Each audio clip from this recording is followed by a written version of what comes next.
Howdy folks. Hey, another video here.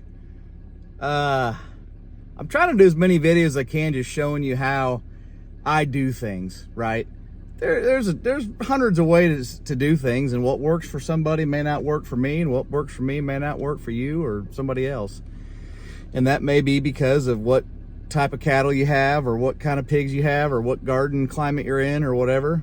And so anyway, I'm just telling you what I do, and what I'm doing this evening is I am loading a steer up in my stock trailer. And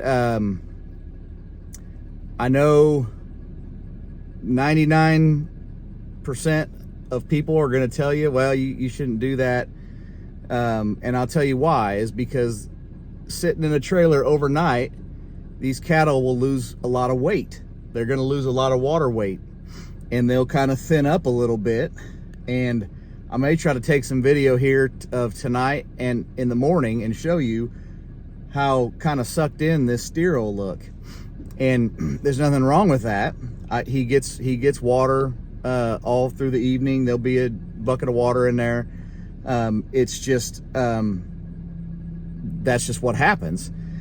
And so people who are raising beef for as their income, or selling them by the pound, whether it's live at the stockyards or whether it's by the pound hanging to a customer or whatever it may be, this is not what you want to do. Because, you know, he may be 20-30 pounds lighter tomorrow than he is tonight, and that's just how it is. And so this is what I do. So I just want to emphasize that, because everybody's been real kind on my channel and their comments and such, but I see what they say to other people and other channels and stuff like that. And there's, you know, just a lot of people saying, oh, you shouldn't do this, you do, and I appreciate the advice, but this is our beef. And so if I lose some water weight overnight, it's not going to make a difference to me, because his meat's going to weigh the same. And even if I do lose a few pounds, it beats getting up at 4 in the morning and coming out here in the dark without any help. And who knows what could happen with these steers. I've had steers jump these. See these sun's going down there, shining off that corral, or that chute back there. But these big panels, these panels here, these are tall. And I've had steers just completely clear them, jumping like they're a hurdle. Because when you get them into a pen like this, and you have a trailer backed up, and you got a little alley to run them through, they know something's out of the ordinary, and they can spook. So you just never know. These aren't show animals, so I've never had a reins on them. I've never showed them in a ring. These are raised as close to as wild animals as I can do it. That's just what I like to do. So I'm getting backed up here, and Maddox is back there at the gate. What we did was we threw some cubes. Sorry about that. I can't really see. We threw some cubes in these pens here, and he was the first one in. And if you don't know what cubes are, it's kind of a pelletized. It's a big pellet, and it's just pelletized feed. And they call them cattle cubes or cake, or there's all kinds of names. But we just threw some of them in this pen. He was the first one in, ran right in there, and we shut the gates. All the other cows, normally all the cows will go in there at once, and then we have to just sort them between these two pens and kick out the ones we're not trying to load. But it just worked out. So far, so good. Keep your fingers crossed for me. But we got this guy in here alone, and I'm gonna get the trailer backed in. He's eating some cubes, and we're gonna get backed up here, and hopefully all goes well. And I could finish explaining here after we get him loaded. So I'm gonna try to hold this phone and back up. I've got a pretty good setup here. Well, I did a lot of research or whatever, you know, on how to set something like this up. And I've got this little alley back here in that pen. And I know that I can back the corner of my trailer right up to that little gate. There's a little gate there by where Maddox is at. I know we could open up the back of that trailer, and I'll show you in a minute what I'm talking about. All right. So on this stock trailer, it's got a little sliding portion of the door. Just that little spot can open up. Or you can undo the latch and open up the whole back. Let me try to zoom out. I don't know if I can do that while I'm recording, but so we got the whole back open, and then it opens up to this little gate going into the chute. Or I should say alley is actually what I should call this. And I'm gonna come in here, Maddox, grab this. Now we're out of focus. Sorry guys, I am dealing with, I didn't get my GoPro. I don't have my mic on. Just kind of came out here. Maddox got home from work right when I was coming outside, and it all just happened. And sometimes I forget that I'm even making these videos, and forget. By the time I got my dirty clothes on and my dirty boots, I'm not going back in to get the GoPro. But so this is one of the pens here. And when I say alley, this is kind of a little alleyway here. And this panel here, Maddox, grab that. That panel there, you know, we can pick up and move. So if we can get them interested and come down into here, and normally it's pretty simple. Hope I'm not jinxing myself. You can kind of get them in there and give them a second and give them some space. We try not to push them. It seems like the harder you push these animals, the worse it goes. And we just like to give him a space and let him decide on his own he wants to go in there, if possible. And then if this isn't a big enough alley here, I've got some extra panels here. They're just connected with little pins. We'll just take a pin out, take one of those panels and add it onto the end of this one. And it'll just kind of give a little extra space, right, where we can close them in, and hopefully we won't need that. But typically they're interested. They come down into this alley, and as soon as they get up in there, we close the back. And then this trailer has a center divider.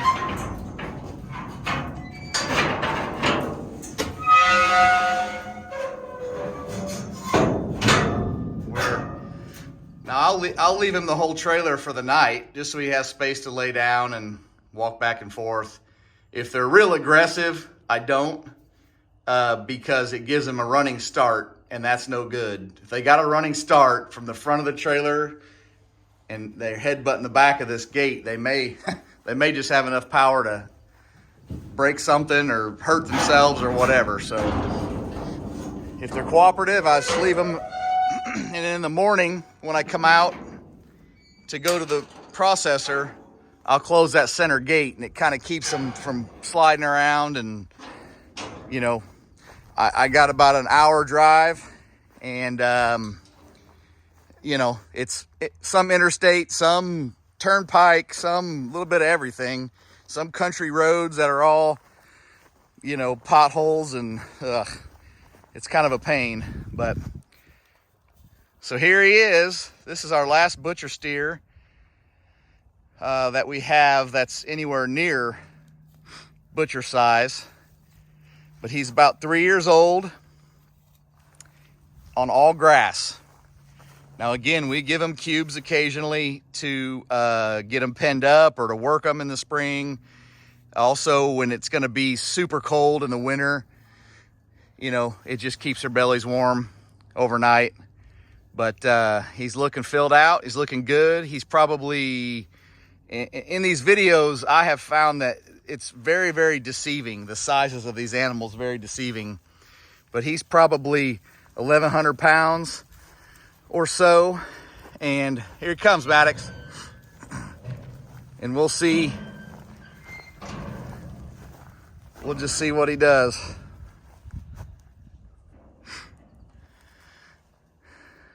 Like I said, I used to be impatient, and now I just kind of, you know, let him do his thing. And if it takes 3 or 4 or 5 times of him backing in and out of that alley before we try to squeeze him in there and, you know, put another panel on there like I described, then that's what we do. So we'll I'm gonna grab this little paddle thing from Maddox, and it's kind of got a paddle on the end of this stick, and it's got little rattles in it. Hold on, Maddox, watch out. Yeah, he's anxious to get in there now.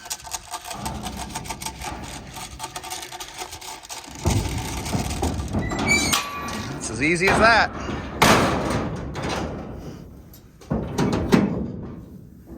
So I used to be super impatient and super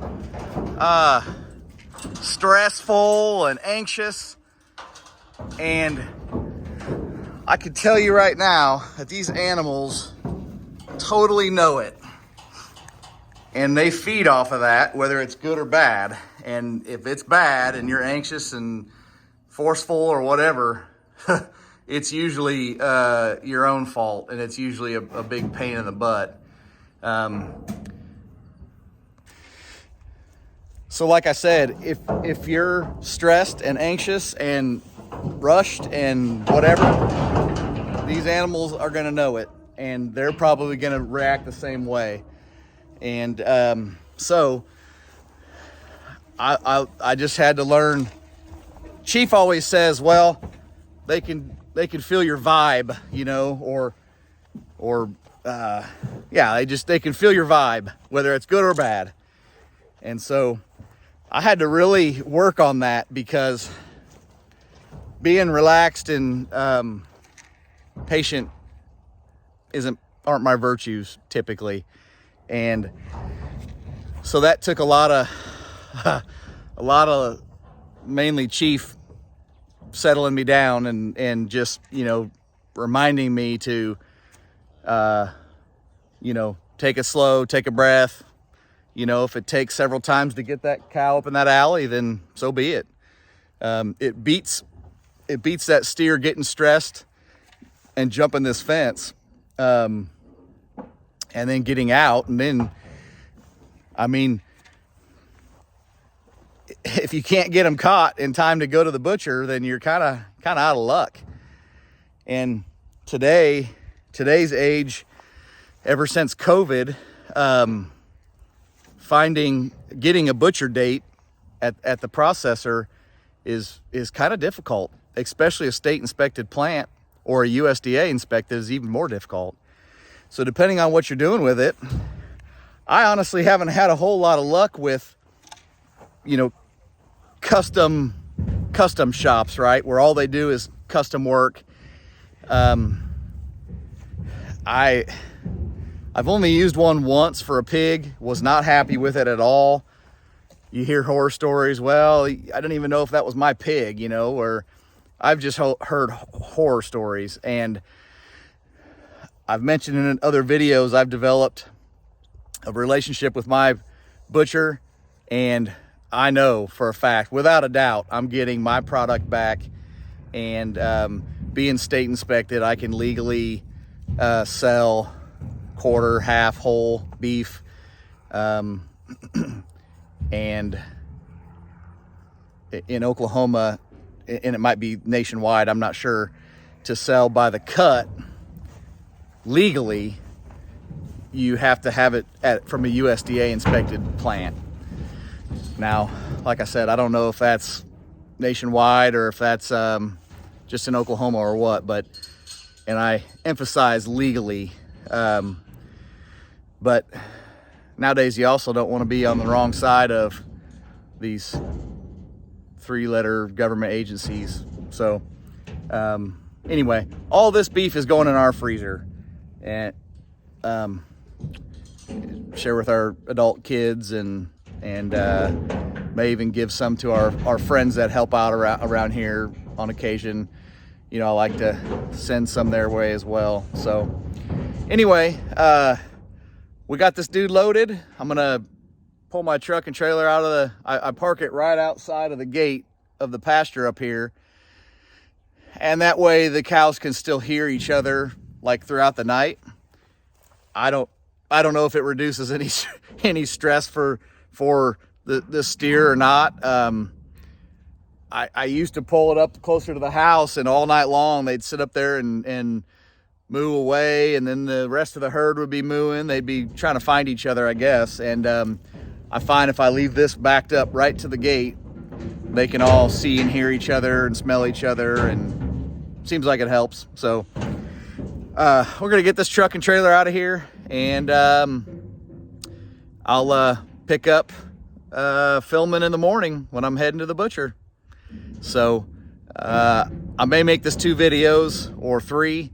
So anyway, the butcher may be the next video. So I appreciate everybody being here. I really do. And you know, I don't know if you're learning anything. I don't really know if there's anything to be learned from this channel, but I like to share what works for me, and if it works for you too, that's awesome. So leave me some comments, and you know, stay tuned for the next video.